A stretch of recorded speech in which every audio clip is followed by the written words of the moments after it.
Bom dia, estimados alunos, sejam bem-vindos à nossa aula.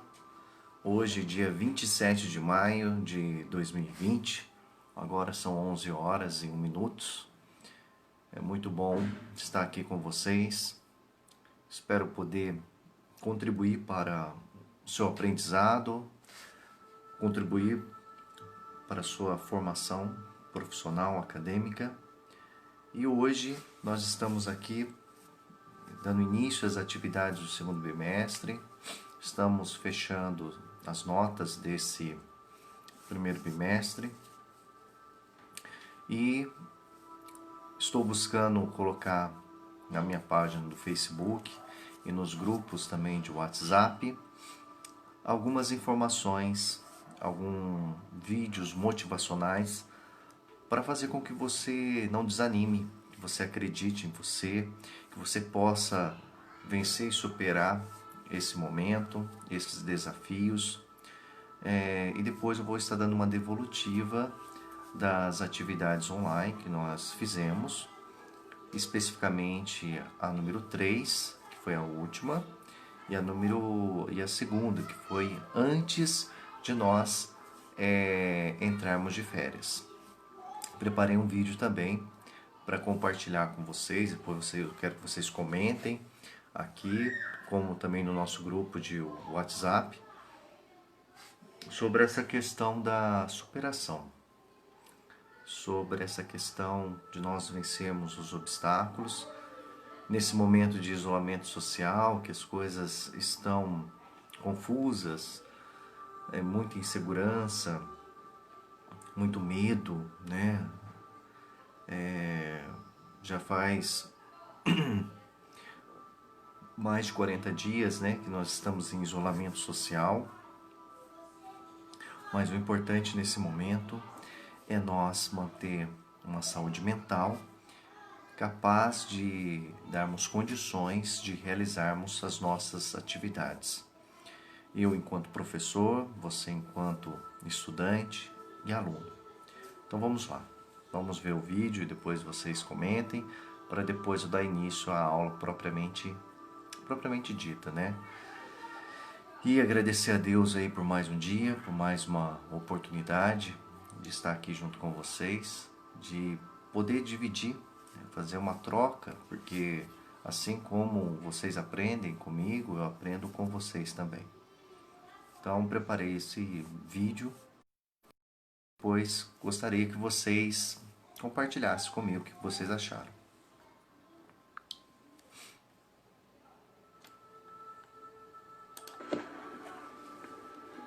Eu não estou pronto.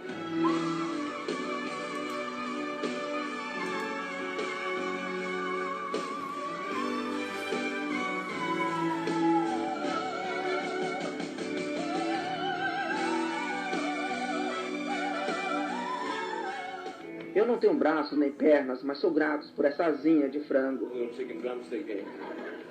As pessoas se assustam quando me veem pela primeira vez. Foi bem legal quando cheguei num voo sozinho. E todos lá embaixo me olharam sorrindo, esperando outras pessoas descerem. E eu desci, elas assustaram. Assim. Eu sempre fico tentado a olhar para mim mesmo e dizer: o que aconteceu? Sabe, houver um momento que eu não posso fazer isso ou aquilo. E se você se concentrasse nas coisas que desejaria ter ou nas coisas que não desejaria ter, aí você se esquece das coisas que você tem. Creio que em nenhum ponto da minha vida eu diria: eu gostaria de ter braços ou pernas, braços ou pernas, braços ou pernas, porque isso não adiantaria. O que tenho visto na vida são alguns princípios chaves, e a primeira coisa que vi é que devemos ser gratos. É difícil ser grato, cara, te digo. Quando eu tinha 8 anos de idade, eu pensava sobre minha vida, que nunca me casaria, que nunca teria um emprego, que nunca teria uma vida, que nunca teria um propósito. Que tipo de marido eu serei? E se nem mesmo posso segurar a mão da minha esposa?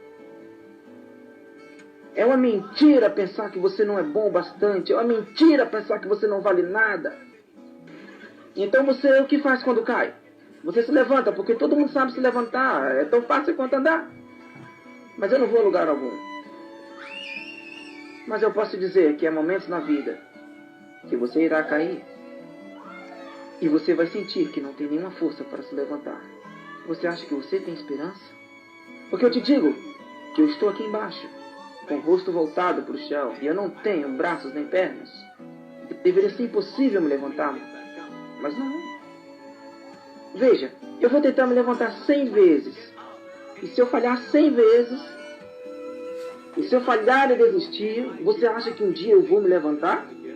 Não! Mas se eu falhar, tentar de novo, e de novo, e de novo, então aí eu quero que você saiba que este não é o fim. O que importa é como você vai terminar. Você vai desistir agora? Ou você vai encontrar forças para se levantar de novo? Assim.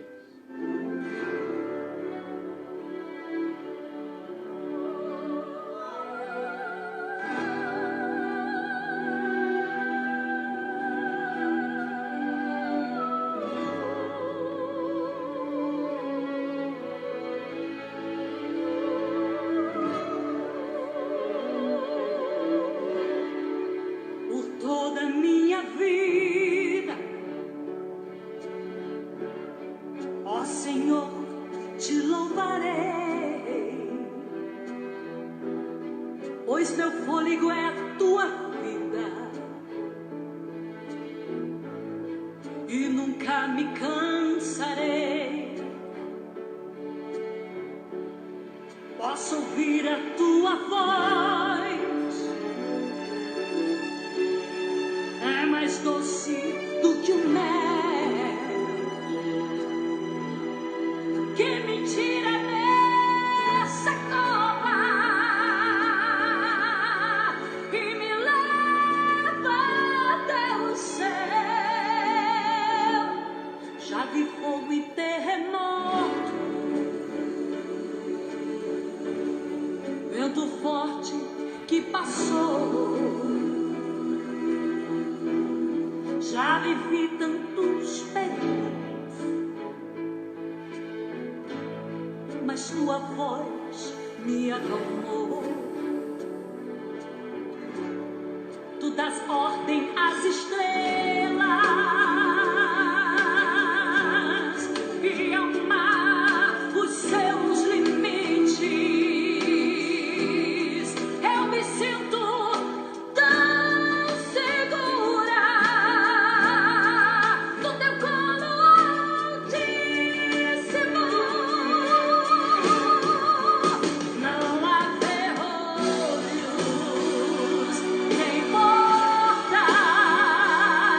Que se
10, 9, 8, 7, 6, 5, 4, 3, 2, 1.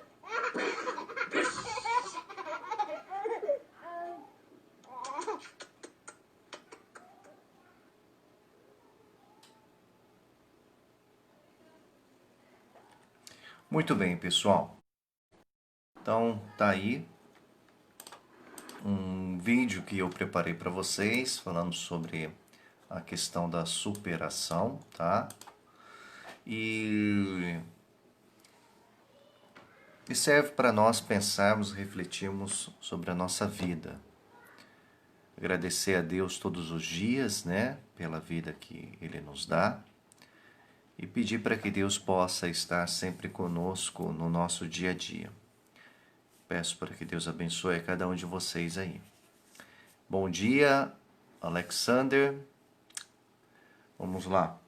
Então, pessoal, preparei a aula de hoje para nós refletirmos sobre as questões da atividade online.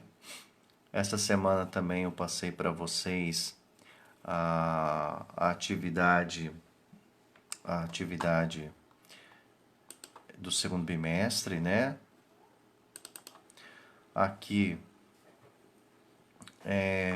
eu tenho uma planilha de controle das atividades dos alunos desse do primeiro bimestre, do segundo também, tá? Então vamos lá. Primeiro C. Então, Alexander, você ficou com média, né? Ficou com média 7, você fez as 3 atividades online. E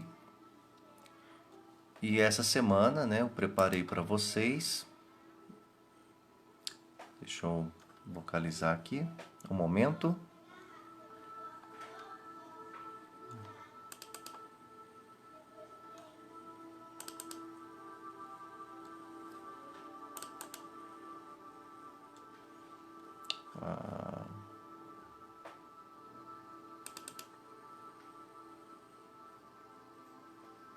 Essa aqui é do dia 11 ao dia 15. Essa daqui, ó, do dia 26 a 29, tá?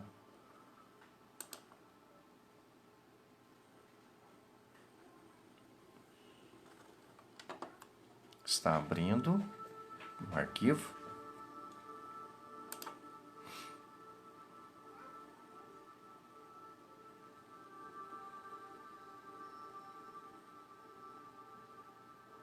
Vamos lá.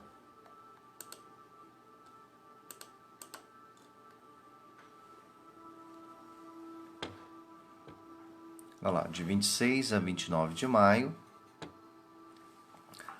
Objeto do conhecimento, transformações químicas na natureza, no sistema produtivo, as observações e experiências na ciência.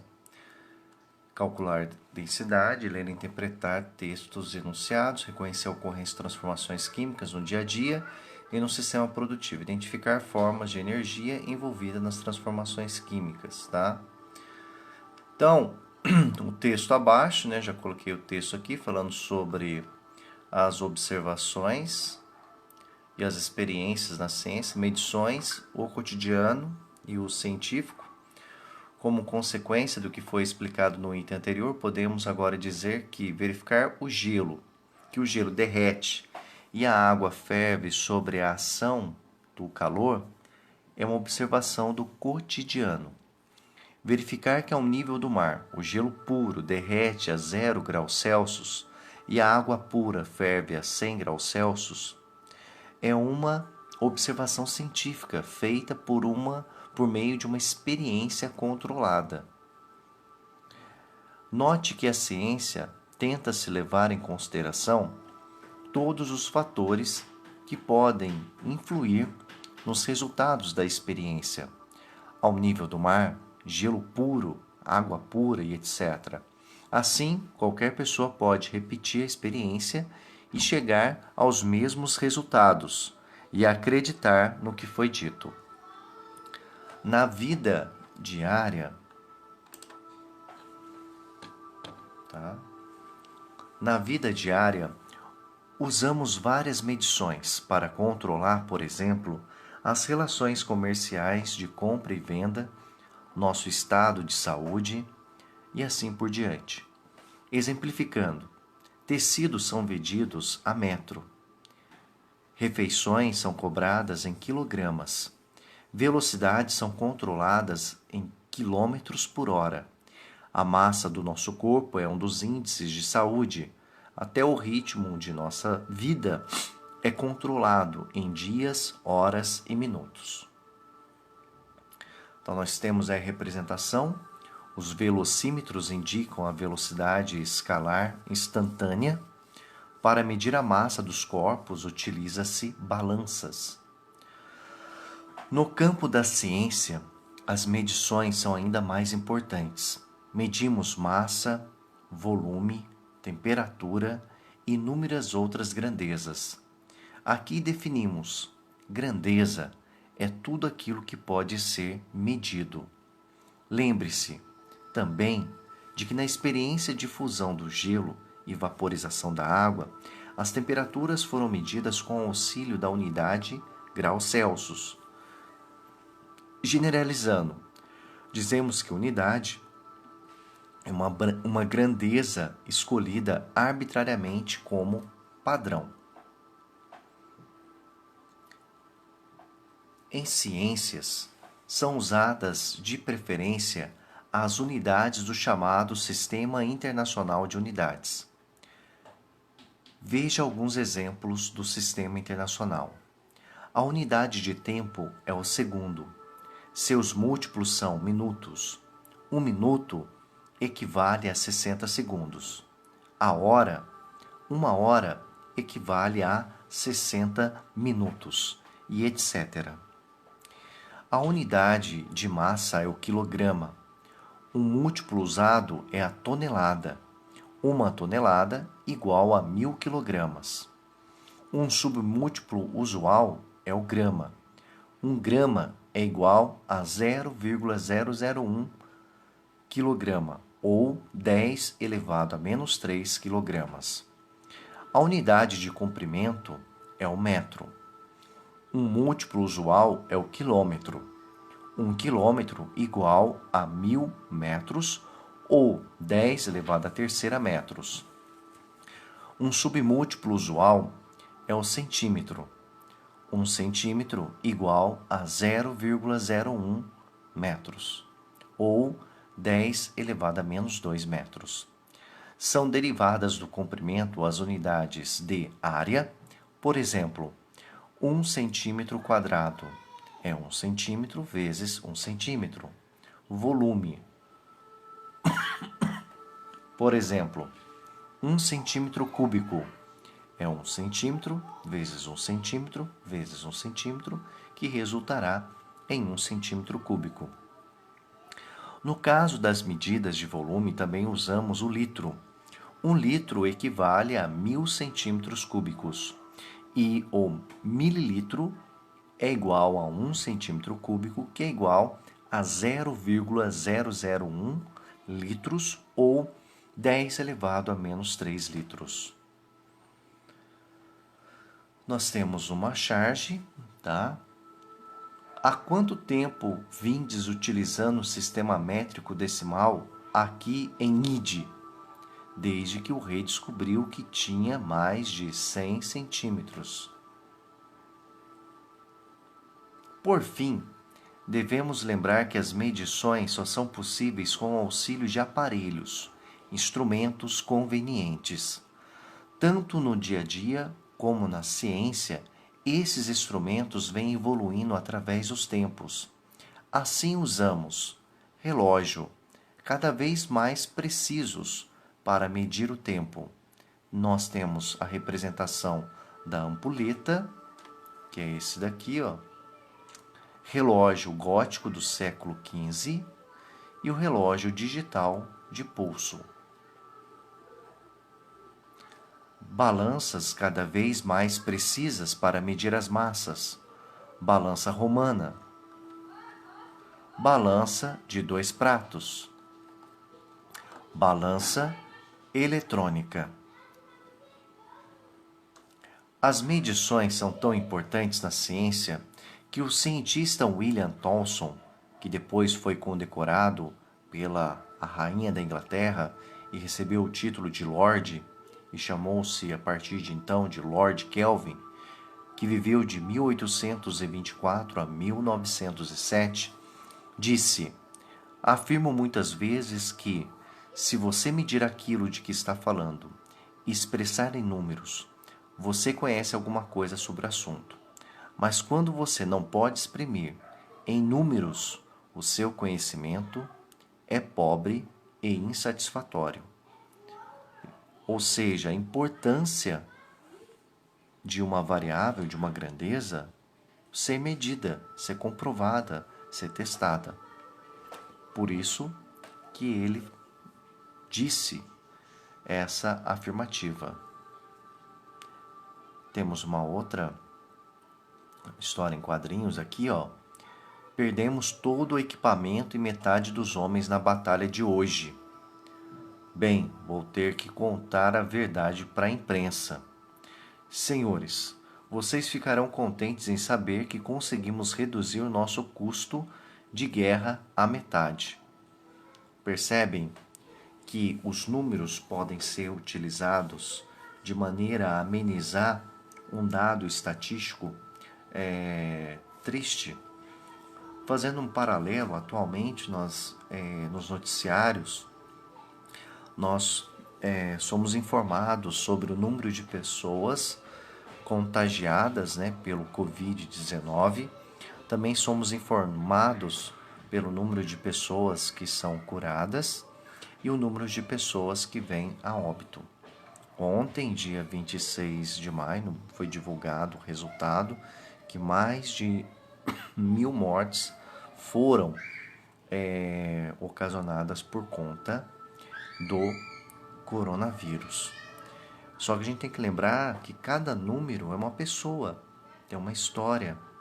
Poderia ser uma pessoa próxima a mim, alguém da minha família, algum amigo.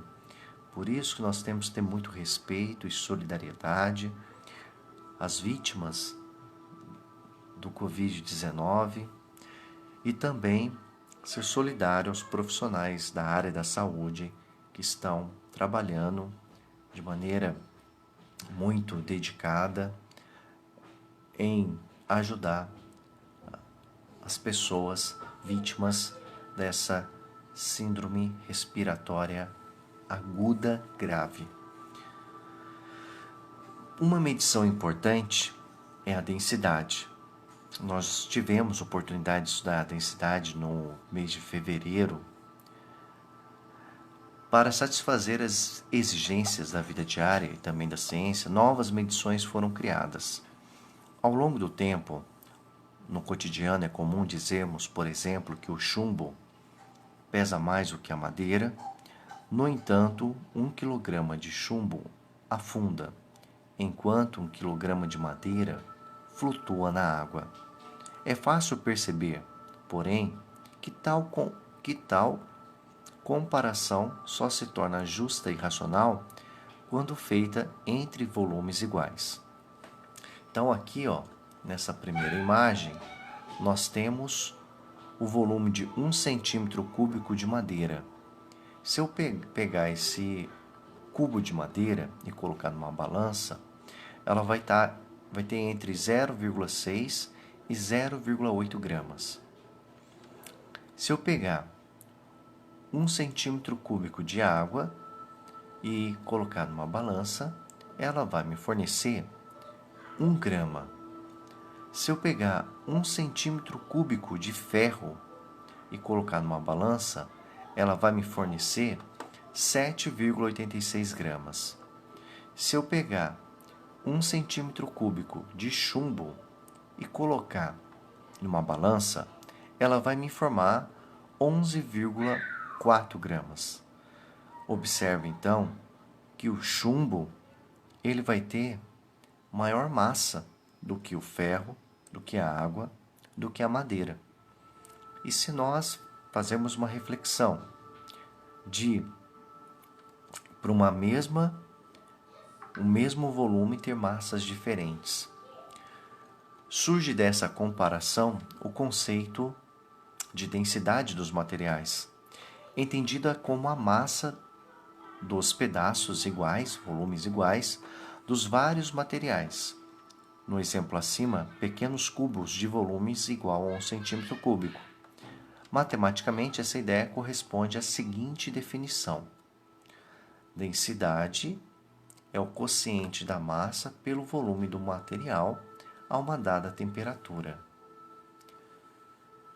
Essa definição é expressa pela seguinte fórmula: densidade igual a massa dividido pelo volume, sendo massa da substância em gramas, o V, volume da substância em centímetros cúbicos ou ml, e o D, a densidade em grama por centímetros cúbicos ou em gramas por milímetros cúbicos.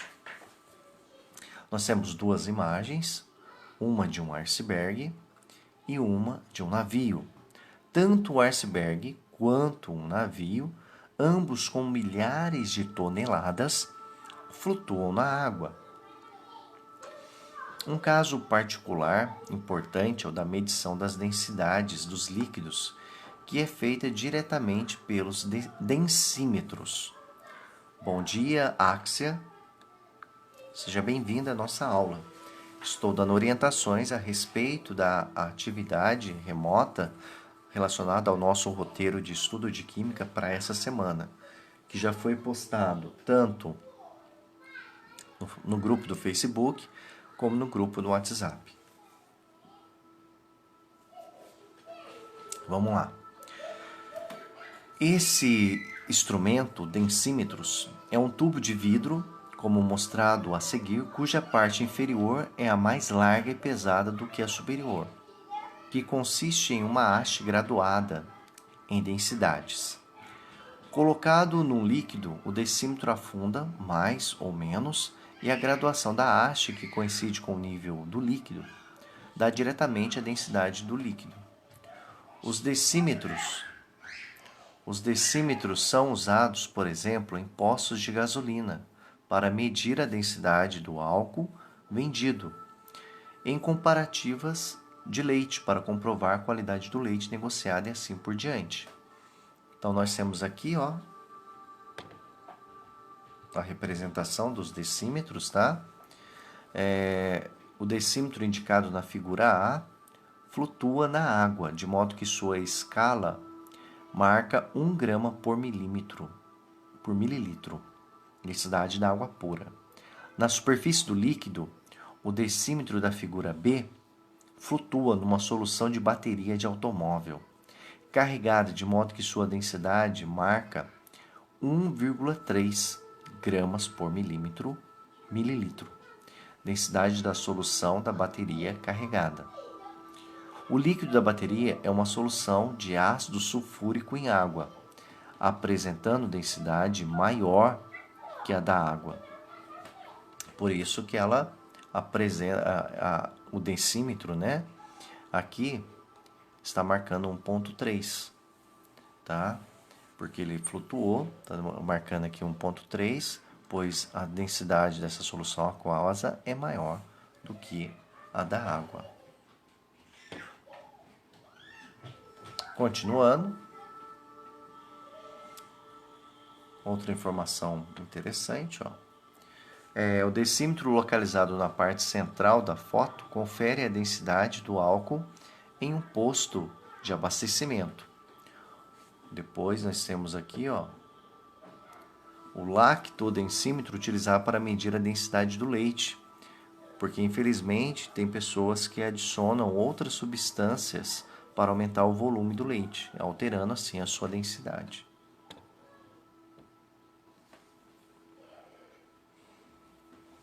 É importante ainda observar que a densidade com a temperatura,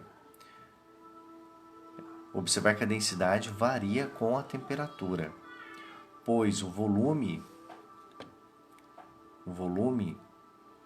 de um corpo muda de acordo com a temperatura, embora a massa permaneça a mesma. Por isso é importante que em informações científicas se expresse, por exemplo, que a densidade do chumbo é de 11,34 gramas por centímetros cúbicos a 20 graus Celsius. A importância dos gráficos no dia a dia. É muito comum e importante expressar o resultado de nossas medições por meio de gráficos.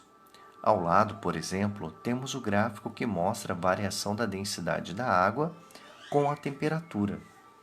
Observe.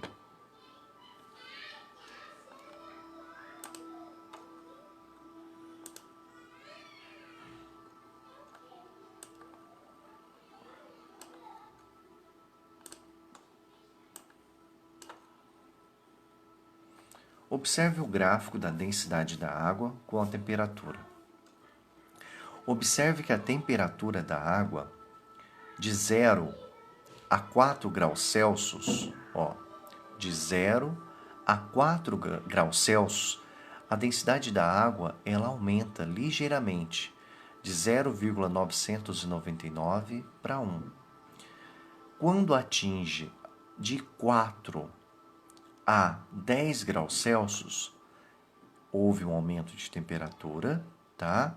Só que a densidade da água, ela diminuiu, tá? A densidade da água diminuiu de 1 para 0,9997 milésimos. Ou seja, a água ela tem um comportamento diferente, tá? Olha lá, ó. Diariamente encontramos, então, nós temos aqui, ó, esse é o comportamento anômalo da água, pessoal. Porque, como foi dito, né, com o aumento de temperatura, há o aumento da densidade. Por quê? A densidade não é massa dividido por volume? Quando eu aumento a temperatura, aumenta o volume. Se eu aumento o volume, vai diminuir a minha densidade. Só que de 4 a 10 graus Celsius, a temperatura da água, em vez de aumentar, a densidade diminuiu. Então é chamado de comportamento anômalo da água. É muito comum e importante expressar os resultados das nossas medições por meio de gráficos. Ao lado, por exemplo, temos o gráfico que mostra a variação da densidade da água com a temperatura. É muito importante, isso cai muito no Enem, que é a leitura e interpretação de gráficos, tá? Então, saber identificar o que representa cada grandeza física nos eixos das ordenadas, das abscissas. Vamos analisar mais alguns gráficos. Diariamente encontramos nos jornais e nas revistas uma série de gráficos mostrando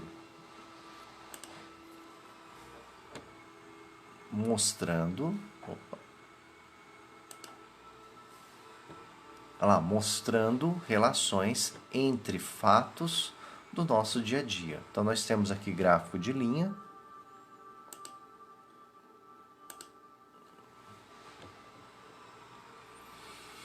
Olha só esse gráfico de linha, pessoal. Evolução do setor de petróleo no período de 1973 a 1999. A linha vermelha representa o consumo. Olha só, em 1973, o consumo era entre 40 e 50 milhões de metros cúbicos de petróleo. Já em 1999, passou para 92,7 milhões de metros cúbicos. A produção do Brasil, em 1973, era de 9,8 milhões de metros cúbicos. Já em 99, passou para 65,3 milhões de metros cúbicos. A importação, em 1973, era de 36 milhões de metros cúbicos, a linha verde. Então, a linha vermelha, o consumo, a linha azul, a produção, e a linha verde, a importação.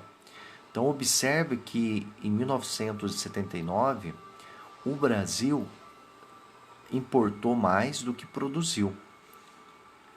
ele importou 57,9 milhões de metros cúbicos. Aí quando a gente vai para o ano de 1999, a gente vê que a nossa produção é superior à nossa importação. Por isso, mas ainda assim nós estamos importando. Por isso que acontece de quando o dólar sofrer uma variação, quando acontece alguma notícia relacionada aos países produtores de petróleo, onde que o valor do barril do petróleo ele é afetado, isso agora nos afeta nos postos de combustíveis. Os valores agora teve uma queda, mas agora já está aumentando novamente por conta desse percentual aí de produtos de barris de petróleo que nós importamos. Então isso aí é chamado gráfico de linha. Olha, gráfico de setores, pessoal. Composição química da crosta terrestre. Gráfico de pizza ou gráfico de setores. Então a nossa crosta terrestre é 45,2% do peso total é constituída de oxigênio. 27,4% é constituída de silício, 8% de alumínio, 5,8% de ferro, 5,1% de cálcio, 2,8% de magnésio, 2,3% de sódio, 1,7% de potássio, 0,7% de titânio e 1% de outros elementos químicos. Gráficos de barras ou de colunas. Emissões anuais na atmosfera de carbono e CFC, clorofluorcarbono. Então nós temos ali no gráfico de barras milhões de toneladas. Observem. Tá? Então, a gente observa que a Ásia, né, emitiu, isso aí é um gráfico de 1997, tá, pessoal? Então, só para a gente entender aí o gráfico de barra. Então, a gente tem ali a Ásia emitindo 6.500 milhões de toneladas, América do Norte e Central 5 mil milhões de toneladas, a Europa 4 mil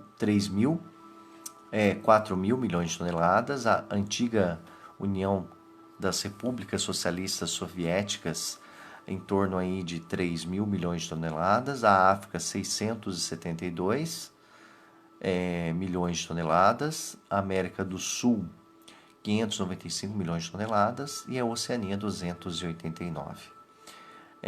Emissões de CFC, a gente vê que a Europa 12 mil toneladas de CFC, clorofluorcarbono, seguida da Ásia 100 mil toneladas, a América do Norte e Central, depois a antiga República da União das Repúblicas Socialistas Soviéticas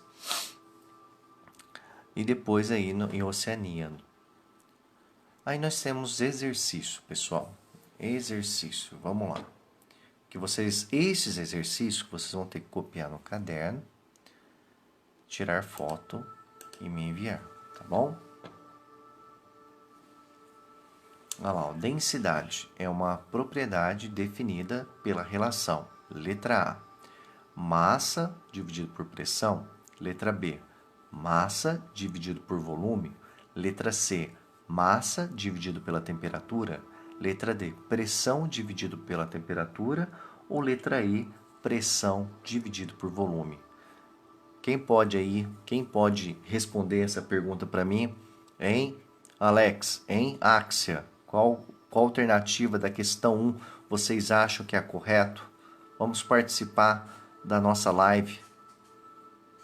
Um minutinho para vocês responderem.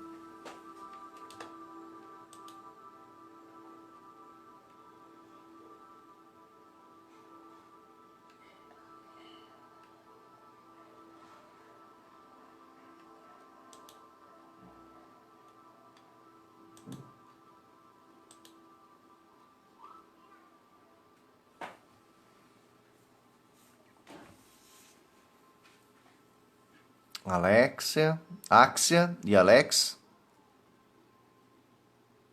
Vamos lá?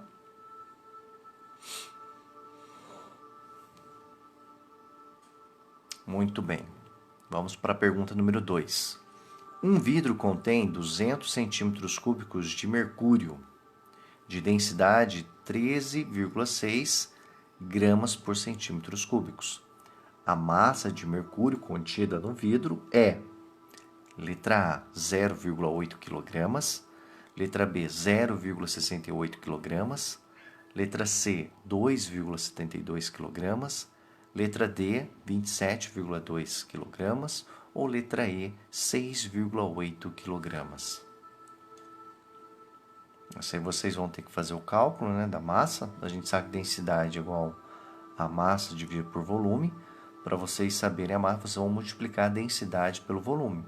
O resultado vai ser dado em gramas. Aí vocês vão transformar gramas em quilogramas. Ah, professor, como que transforma gramas em quilogramas? Basta aplicar uma regrinha de 3.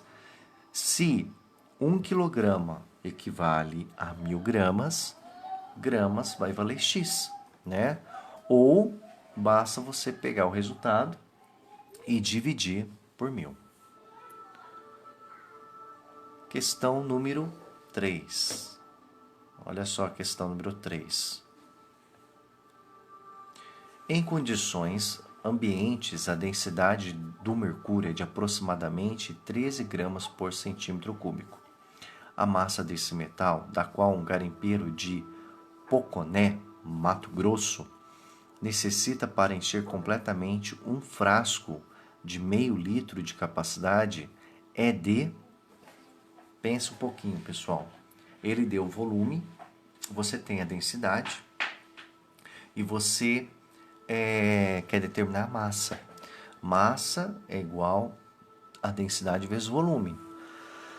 Só que você tem que lembrar que 1 litro equivale a 1 decímetro cúbico. 1 decímetro cúbico equivale a 1000 centímetros cúbicos. Então, cuidado na hora de fazer as transformações e na hora de calcular a massa. Depois, questão 4. Para identificar 3 líquidos de densidade 0,8, 1 e 1,2, o analista dispõe de uma pequena bola de densidade 1. Conforme a posição das bolas apresentadas no desenho a seguir, podemos afirmar que: letra A. Os líquidos contidos nas provetas 1, 2 e 3 apresentam densidades 0,8, 1 e 1,2. Letra B. Os líquidos contidos nas provetas 1, 2 e 3 apresentam densidades 1,2, 0,8 e 1. Os líquidos contidos nas provetas 1, 2 e 3 apresentam densidades 1, 0,8 e 1,2. Letra D. Os líquidos contidos nas provetas 1, 2 e 3 apresentam densidades 1,2, 1 e 0,8. E letra E. Os líquidos contidos nas provetas 1, 2 e 3 apresentam densidades de 1, 1,2 e 0,8. Questão número 5. No preparo de uma limonada, em 2 etapas, foram feitas as seguintes observações.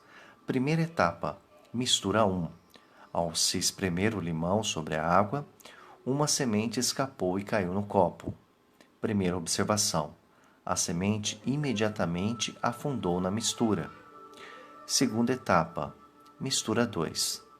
Na mistura obtida, dissolveram-se 3 colheres de açúcar.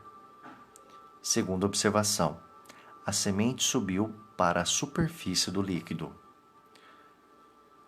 Das observações 1 e 2, pode-se concluir que a densidade da semente é menor que a densidade do suco de limão mais água, menor que a densidade do suco de limão mais água e açúcar, igual à densidade do suco de limão, maior que a densidade do suco de limão mais água e açúcar, igual à densidade da água mais açúcar. Questão número 6.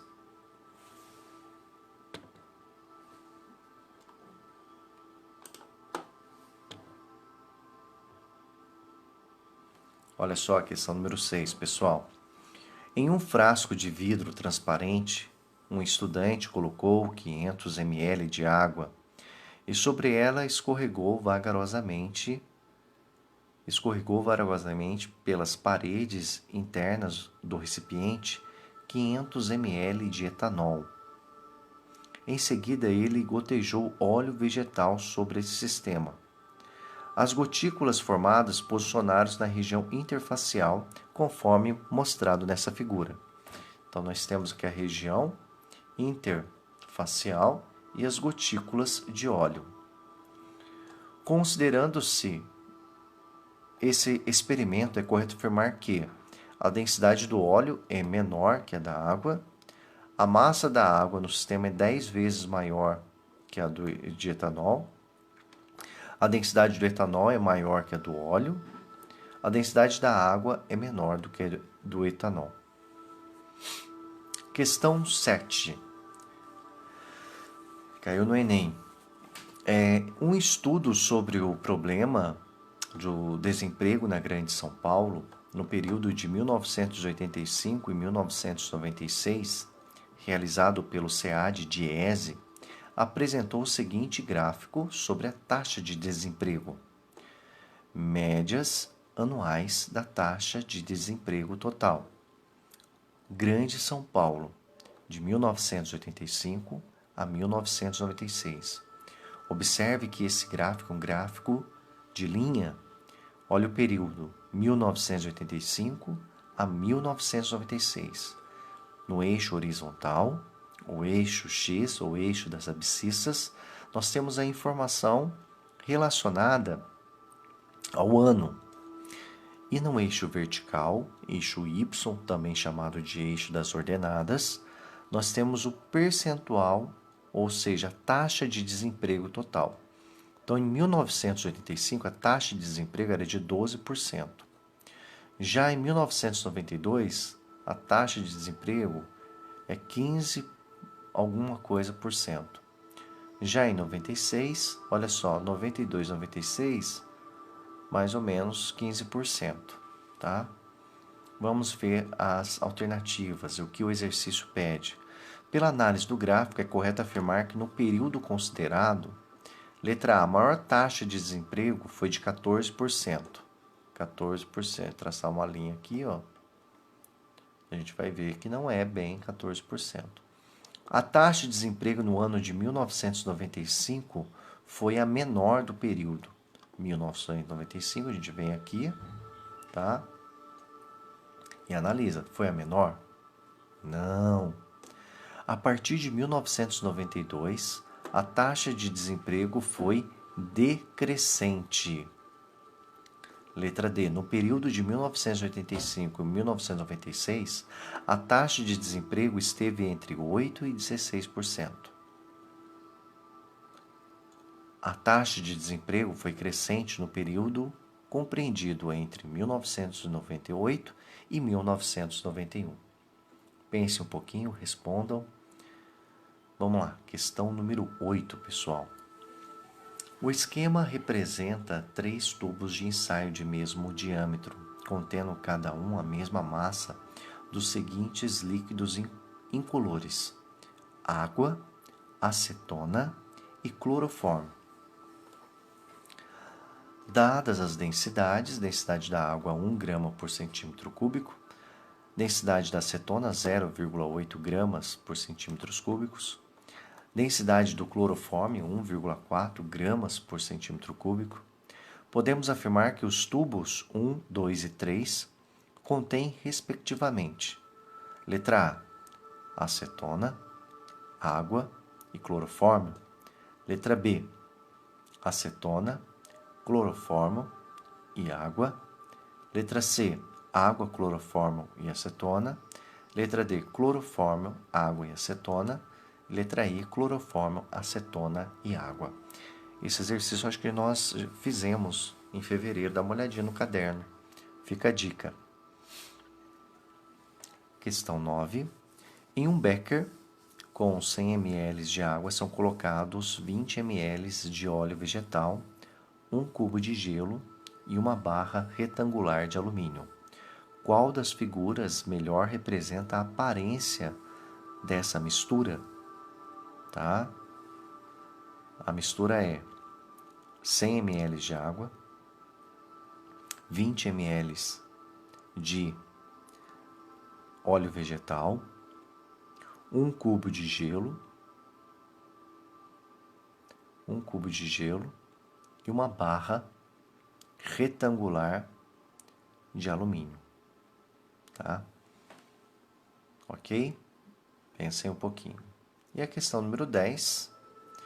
Em uma cena de um filme, um indivíduo corre carregando uma maleta tipo 007, volume de 20 decímetros cúbicos, cheia de barras de um certo metal.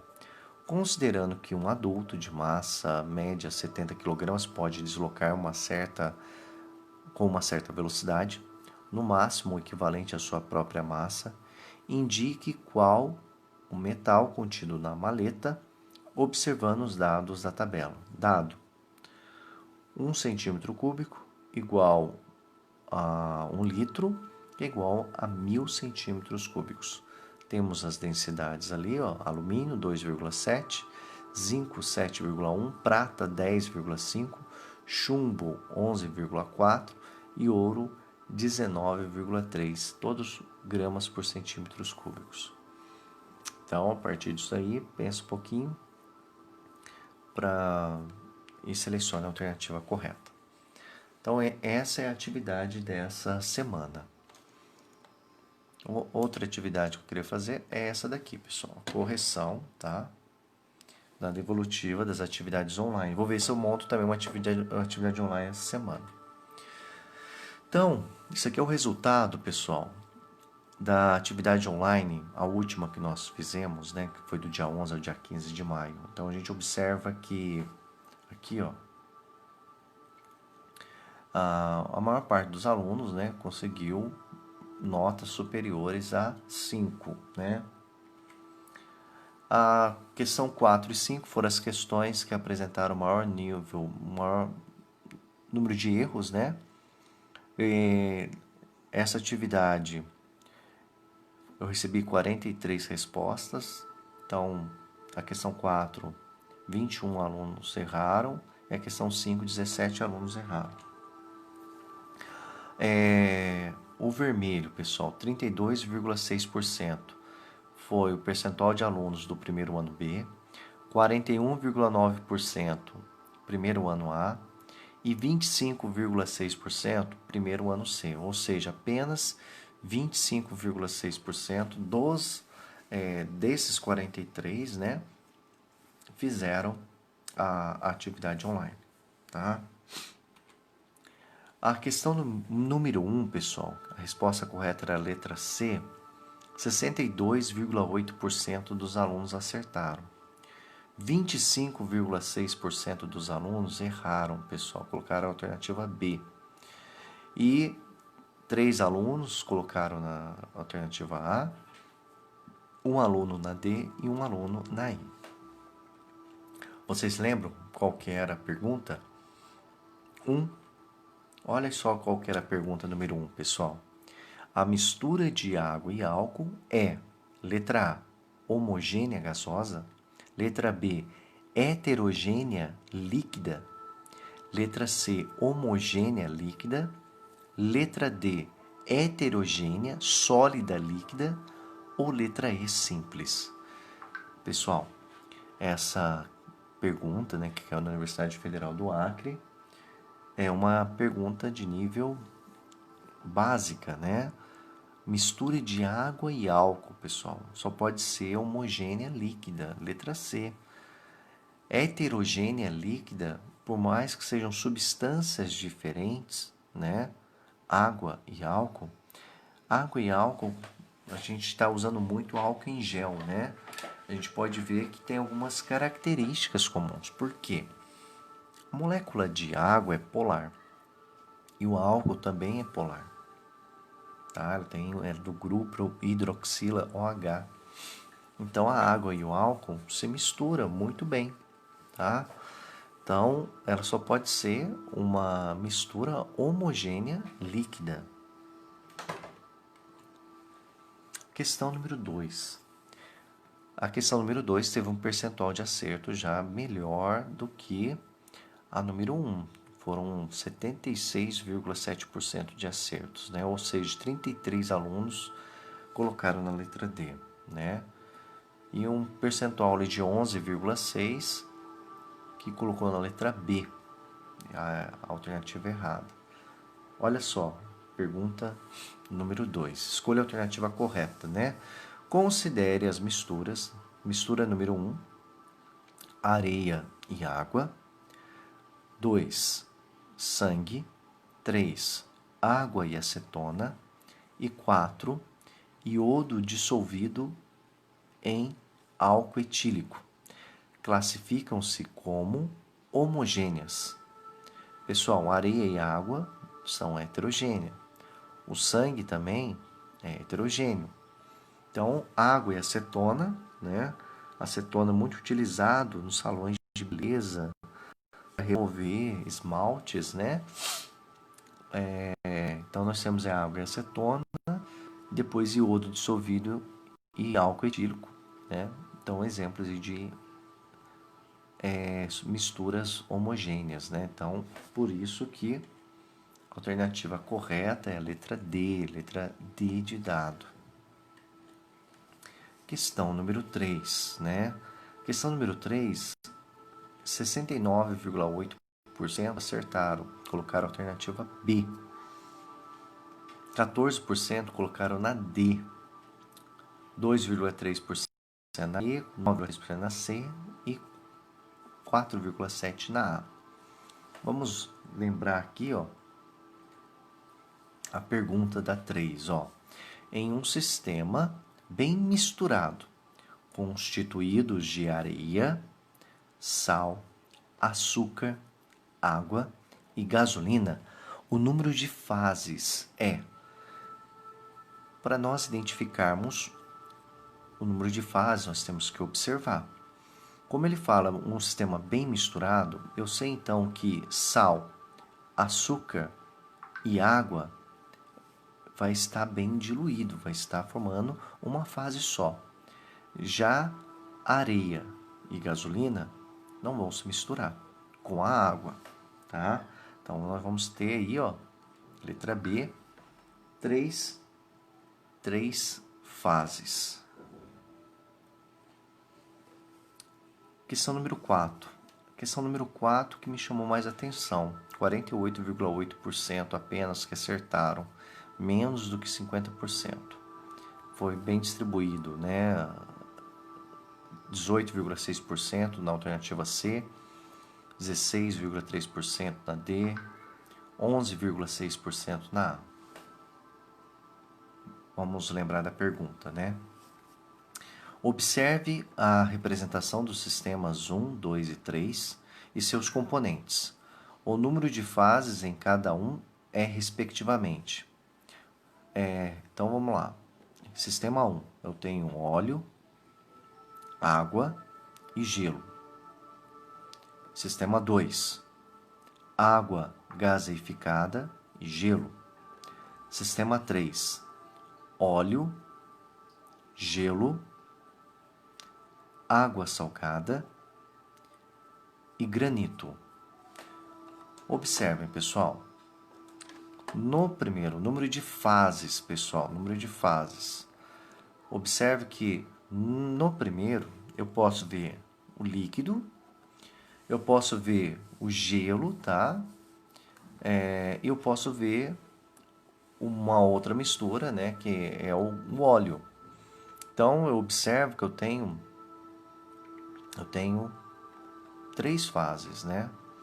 Depois eu tenho aqui, ó, água gaseificada e gelo. Então, a água, o gás, né? E o gelo, também 3. E o sistema 3, eu tenho aqui, ó, o granito, pessoal. O granito, eles são 3 componentes, tá? São 3 componentes. sólidos, né? Por isso que o granito ele tem coloração diferentes. Água salgada, tá? A água salgada tá bem diluído o sal. Aí eu tenho o gelo e o óleo. Então, só o granito é 3, tá? Então, a resposta aí correta seria letra E, pessoal. Porque, ó, 6... no sistema 3 eu tenho 6 fases, porque só o granito são 3, mais o óleo, mais a água salgada, mais o gelo. O sistema 2 eu tenho o gás, o líquido, a água, mais o gelo, 3 fases. E a primeira também, eu tenho a água, o gelo e o óleo. Então, resposta seria a letra E, 3, 3 e 6. Continuando.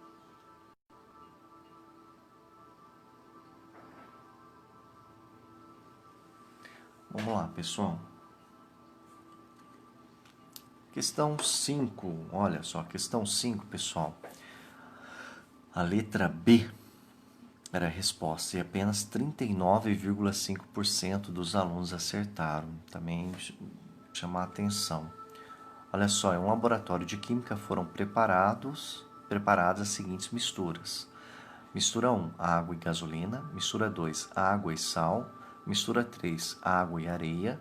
Mistura 4, gasolina e sal. Mistura 5, gasolina e areia. Quais dessas misturas são homogêneas, pessoal? Água e gasolina não se misturam, tá?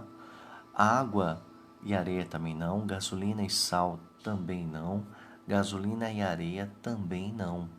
Então, seria apenas água e sal, né? Ou seja, só a B, pessoal, seria a correta.